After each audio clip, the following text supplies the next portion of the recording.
guess one last thing on that topic of boards, I would say people probably wonder, like, if there's an average amount of boards we break per trip, and there's no number you could put on it.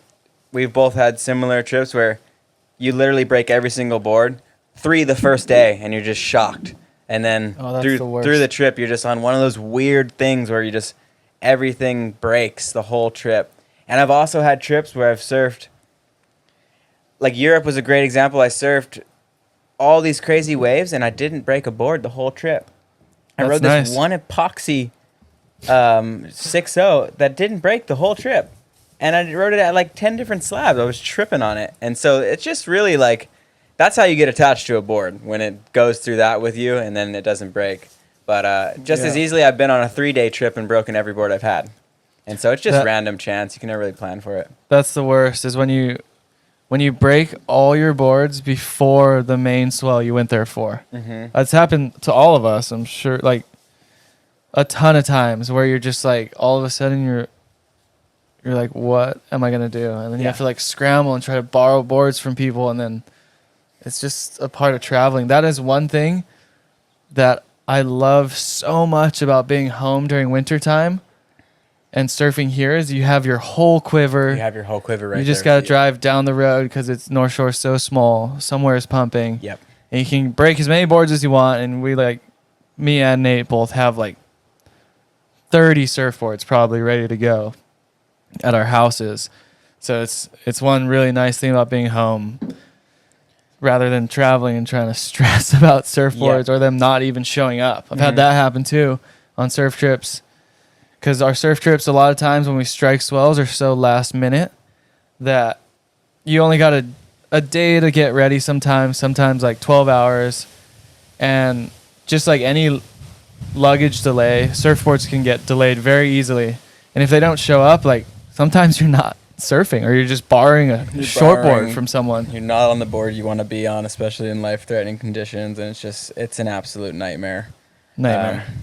But I guess you guys are probably wondering too, or it would just be cool to explain how the relationship with a shaper works with a sponsored athlete, as far as how a shaper would sponsor an athlete. Koa and I, like, our deal would be set up where Paisel wants us on his boards because of the surfing we're doing and the slabs we're chasing, and he knows us well enough to shape the right boards for us and trusts us to go out and represent him. And so we would be getting our boards for free as a sponsored athlete, and it's kind of on what we want to order. But I've heard of plenty of different relationships as far as athlete and shaper relationships. Some people are on a 50% off thing, and some people are on the other side of the spectrum where they actually have commissions on boards they sell. I've heard of guys. Oh, I didn't even know that. Like, I don't really know how much truth there is to it, but I'd heard that, like, Dane Reynolds' model with his shaper, he had commissions on the boards he sells. Oh, his custom model, or just any surfboard?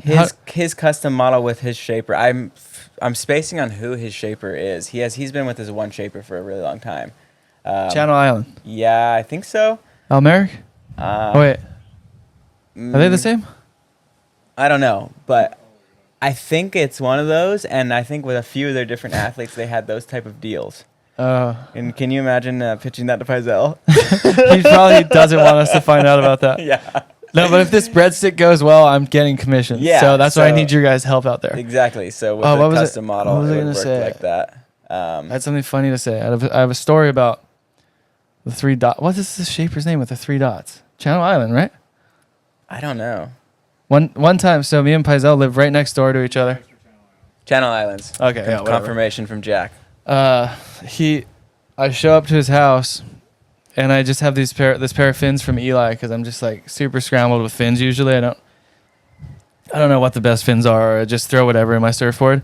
I show up with those Channel Island fins in his yard, checking Rockies, and all of a sudden he just has a can of spray paint.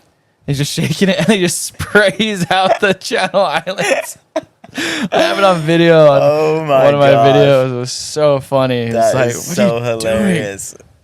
He's so fired up. Yeah. He was all pissed off. So fired up on that.